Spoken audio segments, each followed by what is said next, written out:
Russian soldiers encounter Anunnaki horde while fighting underground in Syria. After nearly 4 days of operating behind enemy lines, navigating through tunnels and caves in Syria, the Russian group of Spetsnaz soldiers were closing in on their target. Their mission was to search and destroy ISIS freedom fighters, who according to Kremlin intel were hauled up in a cave deep in the Syrian mountains.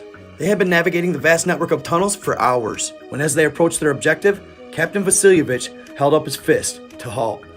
He points to his ears and speaks into the mic. Suicide. About 100 feet ahead, as they peered through the stalagmite-filled cavern, there appeared to be an opening. When listening carefully, you could hear the hum of a group of ISIS soldiers talking. According to their intel, the ISIS soldiers were set up in a small opening within the mountain system that had 2 to 3 tunnels leading to the high ground. Vasilyevich orders one of his group to go scout. He's gone about 5 minutes and comes back and relays that there's 50 to 60 soldiers with their guard down in this cavern. And you know the drill, my people. For entertainment purposes only, what I present to you may or may not be true. I just give the details and let you decide. Enjoy this one. It's the perfect opportunity. These freedom fighters aren't even expecting what's coming. Vasilyevich then orders them to move towards the cavern, and they do so quietly. When they get to the opening, they ambush the ISIS freedom fighters, taking all of them out. They continued sweeping the rest of the cavern to make sure they had neutralized all the threats, and they did. Vasilyevich was just about ready to radio mission success back to the headquarters, when suddenly he hears something. It seems to be beeping and chirping sounds from the cavern adjacent to the one they were in. He gets in the ready formation and tells his men to move forward.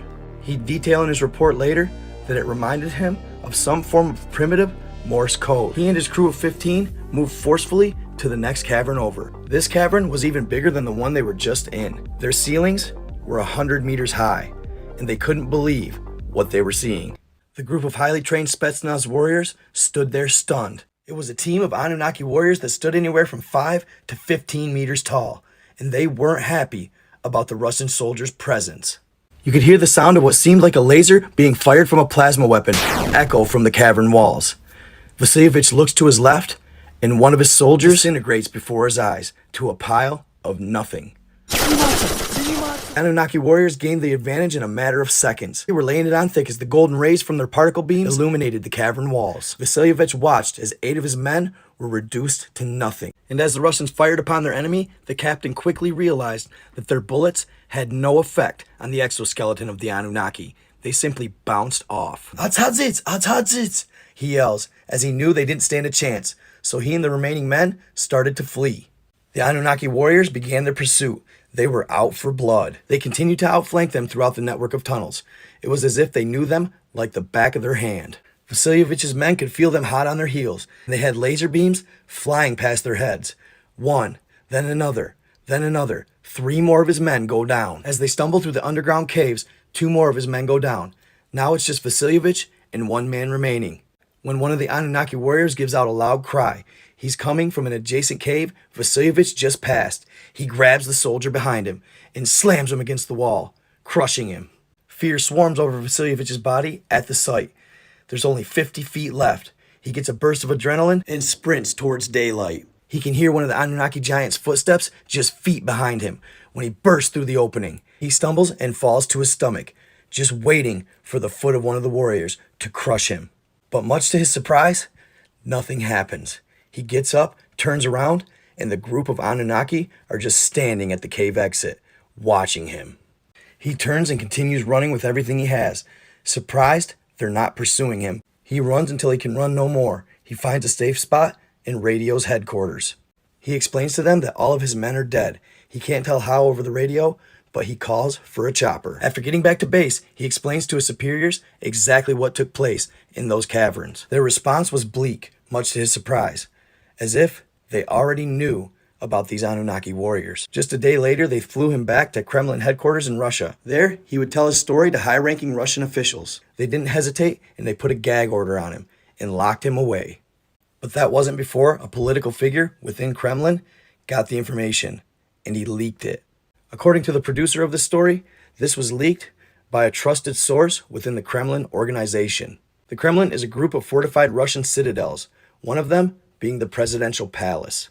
This is where a lot of deliberation takes place over important political issues in Russia. Flashback to 2019, when Turkish forces attacked Syrian city Ras Al Ain. This was the result of President Trump withdrawing American troops from the Kurdish border. His exit was premature, giving the president of Turkey the green light to attack the city inhabited with 30,000 Arabs and Kurds. President Erdogan shelled and bombed the city of Ras Al Ain until it lay to rubble.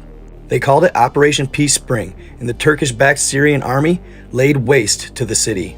But this early attack drew some unwanted visitors, some Anunnaki allies, a horde. These creatures were scattered throughout the Syrian caves when the bombing started, and it gave them just what they needed to attack the city. They emerge out of nowhere and join the carnage, and begin taking people through their portals. They even take the corpses. Nobody really knows why, but you can assume. They abduct men and women alike. There is no discrimination, and they'll take them back through their stargates. It was at this moment that Putin was blindsided. He was preparing for a battle with these creatures, but not that soon. He and the Minister of Defense, Sergei Shoigu, had planned the attack for November, not October. Putin had a team of Spetsnaz soldiers ready. They had advanced weaponry given to them by the Minister of Defense to get rid of the disadvantages they had once had before while fighting these Anunnaki horde. It was now shortly after dark, and the creatures were continuing their mayhem when 250 Russian Spetsnaz soldiers descended upon the Syrian city. But this time, they were prepared. The Minister of Defense had given them AK Kalashnikov rounds coated with a special substance, a top secret substance. This rendered the Anunnaki exoskeleton useless, and it penetrated the skin, killing them instantly. As they drove past a street with bodies piled up in it due to the Anunnaki horde, the Russians encountered the 35 creatures standing at 9 feet tall. They engaged the enemy using stun grenades and the special rounds with their AKs, and the Anunnaki horde were stunned. The 35 of them are frozen solid, looking around as their counterparts dropped to the ground and disintegrated. Upon death, this breed of Anunnaki secretes a liquid that disintegrates their body, so you can't harvest it and study it for scientific purposes. The hailstorm of bullets took out the Anunnaki crossbreed. The Spetsnaz soldiers won the battle. According to the soldier that leaked this story, this is one of many battles that the armies have had with Anunnaki warriors. So I basically stumbled over a number of stories like this where they claim certain forces from Russian to United States or American military to European military encounter Anunnaki warriors. And it's been going on for some time. Of course, this is just alleged, so take it with a grain of salt. Could be true, may not be true. But at the end of the day, I think it's noteworthy, and that's why I'm sharing these stories with you. To me, it seems like Russia tends to battle with them more than any country. There was even a battle with them where they used some sort of turret on top of a Humvee that shot out a laser that they could neutralize them with. So if this is the case, then countries have been working with technology that can take out Anunnaki or extraterrestrials alike. And from what I'm reading, it seems like they started showing up in 2019, late 2018, 2019, 2020, right before COVID. So is that a foresight to anything? Maybe, maybe not. But it's good to make reference of it. Either way, even if these aren't real, they're awesome stories. They would make great Hollywood flicks. Like, somebody's got to put them on. End of the day, this is what I do. I hope you all enjoyed it. Stay in love, stay in the light, be kind to others.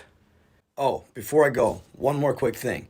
Keep an eye out, y'all, because I'm about to up my apparel game on another level with pictures like the one you see behind me. Authentic art, and I'm going to put them on my tees. They're going to be graphic. They're going to be gnarly. Keep watch. Keep your eyes out for them because they're coming soon. I'm going to keep it themed to my content. Again, like you see the pictures behind me, they're going to be ill, y'all. So be on the lookout for those because I will be popping them off very, very soon. I know I've been weak on my apparel game. It's time to step it up. It's about to be righteous. All right, y'all. I am out.